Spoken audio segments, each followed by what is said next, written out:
Recipe নিয়ে হাজির হলাম। কাতলা মাছের কালিয়া।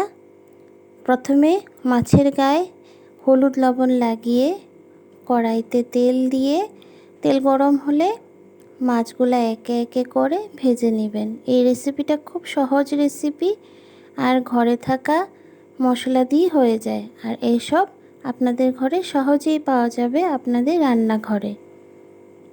তারপর একে একে করে মাছগুলোকে ভালো করে ভেজে নেবেন।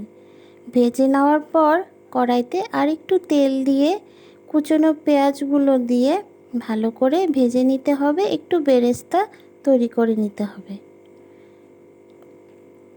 বেরেস্তাটা একদম শেষে লাগবে, তো আপনারা বেরেস্তাটা আগেই বানিয়ে উঠিয়ে রাখবেন।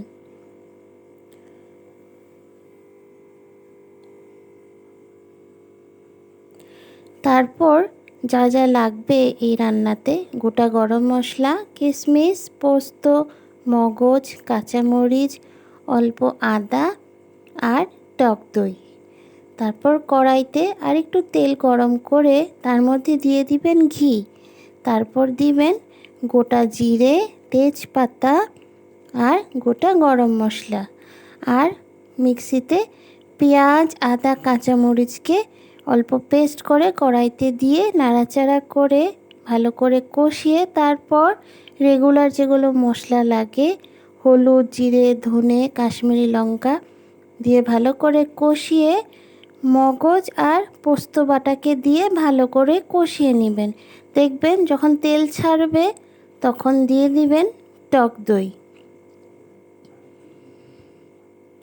টক দই দেওয়ার পর স্টিমটা একদম কমিয়ে নেবেন, নাহলে ফেটে যাওয়ার চান্স থাকে।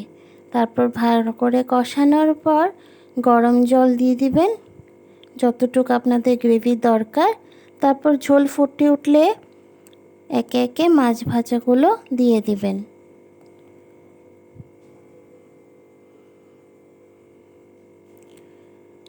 তারপর কিছু গোটা কিশমিশ দিয়ে দিবেন, মুখে পড়লে ভীষণ ভালো লাগে। আর তারপর দিয়ে দিবেন বেরেস্তা, যেগুলো আগেই ভেজে রেখেছিলেন। বেরেস্তাগুলো দেওয়ার পর অল্প ঢাকা দিয়ে দিবেন। আমি ঢাকা দেওয়াটা দেখালাম না। তারপর লাস্টে দিয়ে দিবেন গোটা গরম মশলা। বাস রেডি আপনাদের কাতলা মাছের কালিয়া। খুব অসাধারণ হয় খেতে।